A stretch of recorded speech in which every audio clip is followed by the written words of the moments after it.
Let's start with our puzzle and see what is given in this problem.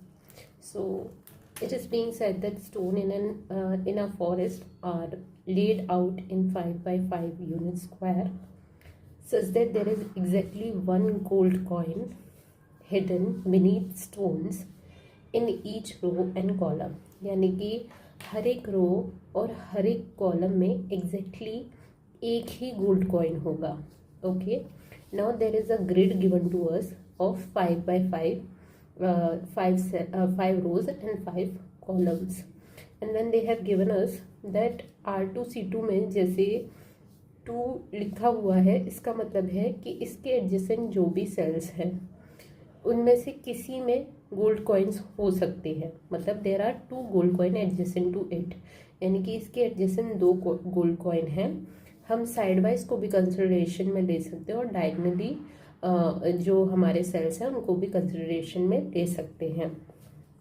फिर it's also given to us कि जो number written cells don't have, जिस पर number लिखा हुआ है जिन सेल्स पे, उनमें गोल्ड कॉइन नहीं है, मतलब उनके बीनीथ गोल्ड कॉइन नहीं है. तो अब हम इसको सॉल्व करने की कोशिश करते हैं, स्टार्ट करते हैं. तो इसमें क्या क्या पॉसिबिलिटीज़ हो सकती है और मैं क्या क्या पॉसिबिलिटीज़ सोच सकती हूँ. तो पहली चीज़ है कि मुझे दे रखा है, अगर तुम यहाँ पर देखो, इस शीट पे देखो, इस ग्रिड को देखो, तो यहाँ पर क्या है कि यहाँ पर 3 लिखा है, यहाँ पर 2, यहाँ पर 2, यहाँ पर 2. तो आप कौन से वाले सेल को कंसिडरेशन में लेना चाहेंगे, 2 को या 3 को? तो अगर मैं कहूँ कि मुझे 3 को अगर मैं अकाउंट पे लूँ तो मुझे 2 का भी पता चल जाएगा. ठीक है, क्योंकि इसके सराउंडिंग में ये ऑप्शन, ये ऑप्शन, ये ऑप्शन, ये ऑप्शन, ये ऑप्शन है. ठीक है, अगर मैं 2 को देखूंगी तो मुझे क्या होगा कि इनके कॉमन नहीं मिल पाएंगे. ऐसा भी हो सकता है कि ये हो, अगर इन दोनों के बीच का ये वाला हो और मैं इसको कंसिडर कर रही हूँ तो थोड़ा कंफ्यूजिंग हो जाएगा. तो मैं 3 से स्टार्ट करती हूँ. ठीक है, 3 से, अगर मैंने 3 से स्टार्ट किया देन तो मेरा जो प्रॉब्लम है सॉल्व करना बहुत ईजी हो जाएगा. अब 3 में क्या है, अगर मैं ये पॉसिबिलिटी लेती हूँ, ठीक है, मैंने ये पॉसिबिलिटी 1 ले रही हूँ कि दिस इज़ द पॉसिबिलिटी. अभी मैं ये मेन उसमें दिखा रही हूँ, बट पॉसिबिलिटीज़ को कैंसिल करना है. अब इन्होंने कहा है कि एक रो में एक ही गोल्ड कॉइन होना चाहिए, राइट. तो फिर मैंने सोचा कि मैं इसको ले लूँ. ठीक है, इसको ले लिया. अब क्या है, अब मैं इसको ले सकती हूँ. ठीक है, तो यानी कि हमारी सारी कंडीशन सेटिस्फाई हो रही हैं.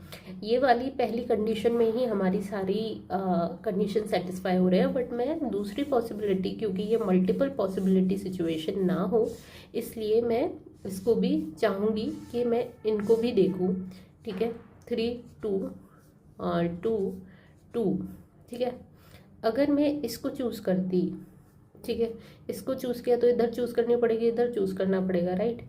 अगर मैंने इधर चूज़ किया होता, ठीक है, तो मैंने अगर इसको चूज़ किया, ठीक है, तो इसके बाद क्या करना पड़ेगा, मुझे ये चूज़ करना पड़ेगा. ठीक है, अगर ये चूज़ नहीं कर रही हूँ तो इधर चूज़ करना पड़ेगा, राइट. इधर मैं चूज़ कर नहीं सकती हूँ. ठीक है, इधर मैं चूज़ कर नहीं सकती हूँ. तो मेरे पास केवल 2 पॉसिबिलिटीज़ रह गई इस तरीके से. तो ये मेरा नहीं हो पाएगा, क्योंकि यहाँ पर क्या हो जाएगा, सेम कॉलम में आ जाएगा, यहाँ पर क्या हो जाएगा, सेम रो पे आ जाएगा. तो ये पॉसिबिलिटी मेरी नहीं हो सकती. अगर मैं दूसरे उसमें अच्छे से समझ आएगा. बट 3, 2, 2, 2. ठीक है, अगर मैंने इधर लिया, ठीक है, उसके बाद मैं क्या कर सकती हूँ, फिर से क्या हो रहा है कि मेरे लिए क्या रह गया, अब ये ऑप्शन कट डाउन है, ये ऑप्शन कट डाउन है, अब ये ऑप्शन भी कट डाउन है, क्योंकि सेम कॉलम में नहीं ले सकते. केवल मेरे पास क्या ऑप्शन रह गया, ये. बट फिर मेरे पास कितनी चॉइसेस, केवल मैं 2 ही भर पाई, राइट. और इसके एडजॉइनिंग कितने होने चाहिए, 3. तो यानी ये पॉसिबिलिटी भी पॉसिबल नहीं है. ठीक है, तो यानी कि मुझे अपने टोटल कितने, अगर हमसे कहा गया है कि एग्जैक्टली 1 गोल्ड कॉइन है, हर एक एग्जैक्टली 1 गोल्ड कॉइन है ईच रो और कॉलम में, यानी कि मेरे पास टोटल कितने गोल्ड कॉइन होंगे, 5. क्योंकि एक रो में 1 और एक कॉलम में 1, ये होने के लिए मेरे पास बस 5 गोल्ड कॉइन ही होने चाहिए.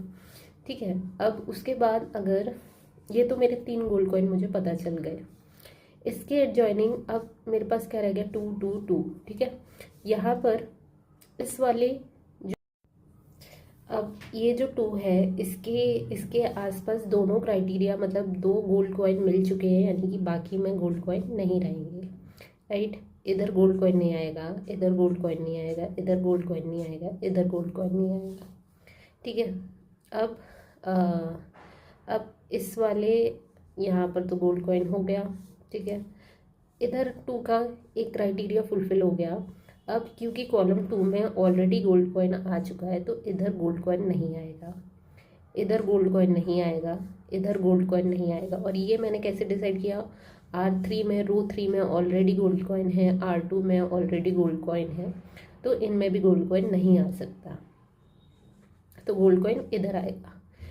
2 यानी इसका एक गोल्ड कॉइन इधर हो गया, इसका एक गोल्ड कॉइन इधर हो गया, राइट। इसका क्राइटेरिया पूरा हो गया। इसका क्राइटेरिया कैसे पूरा हुआ, डायगनली एक गोल्ड कॉइन और इधर एक गोल्ड कॉइन। बाकी मुझे एक और गोल्ड कॉइन चाहिए क्योंकि हर एक रो और कॉलम में होना चाहिए। तो कौन सी रो में बचा है, कौन सी कॉलम में बचा है, इन सब में हो गया है। रो 5 और कॉलम 5 में एक गोल्ड कॉइन रह गया है तो वो इधर हो जाएगा। तो यानी कि मुझे सारे पता चल गए कि मेरा कितने में गोल्ड कॉइन है और कितने में गोल्ड कॉइन नहीं है। बाकी अगर मुझे वैल्यूज़ भरनी हो, मुझे ये कहा जाए कि कितने ग्रिड हैं जिसमें वैल्यू 1 आएगी, कितने ग्रिड हैं जिनमें वैल्यू 2 आएगी और कितने ग्रिड हैं जिसमें 3 आएगी, और कितने सेल हैं जिसमें गोल्ड कॉइन होगा। तो गोल्ड कॉइन का क्राइटेरिया तो हमने कंप्लीट कर लिया है। अब अगर मुझे यहाँ पर C1 के बारे में अगर मैं बोलूँ तो इसके सराउंडिंग कितने गोल्ड कॉइन हैं, इसके सराउंडिंग बस एक गोल्ड कॉइन है तो इसकी वैल्यू 1 हो जाएगी। इसके इस वाले का अगर मैं बोलूँ तो इधर क्या आएगा, इधर भी गोल्ड कॉइन कितने हैं इसके सराउंडिंग, तो यहाँ पर 2 आएगा क्योंकि डायगनली इसके एक गोल्ड कॉइन है और एक साइड बाय साइड एक गोल्ड कॉइन है, ओके। इस वाले सेल के बारे में अगर मैं बात करना चाहूँ तो इधर कोई गोल्ड कॉइन नहीं है, इधर कोई गोल्ड कॉइन नहीं है, तो इसका क्या हो जाएगा, यहाँ पर 1 आ जाएगी वैल्यू। इसके साइड बाय साइड 1 है, इसके साइड बाय साइड 1 है, इसके साइड बाय साइड 1 है। इसी तरीके से हम सारी ग्रिड फिल कर लेंगे अपनी। इधर क्या आएगा, 1 है, ओके। इधर अगेन यहाँ पर आएगा 2। डायगनल वाले केसेस भी देखने हैं बिकॉज डायगनली कॉइन्स है इसलिए 2 आएगा। इधर क्या आएगा, 1, इधर क्या आएगा 1, इधर क्या आएगा अगेन 1 क्योंकि और कोई sorry this is a gold coin over here, no number can be written, okay. इधर 1, इधर भी 1, इधर 0 since there are no gold coins over here, और यहाँ पर 1। तो अब मेरी पूरी जो ग्रिड है वो कंप्लीट हो गई है। सो आई कैन से कि कितने 1s हैं इधर, कितने 2 हैं, कितने 3 हैं और कितने गोल्ड कॉइन्स हैं और कहाँ पर हैं। तो इसी के बेसिस पे हमसे क्वेश्चन पूछ सकते हैं इस पजल में।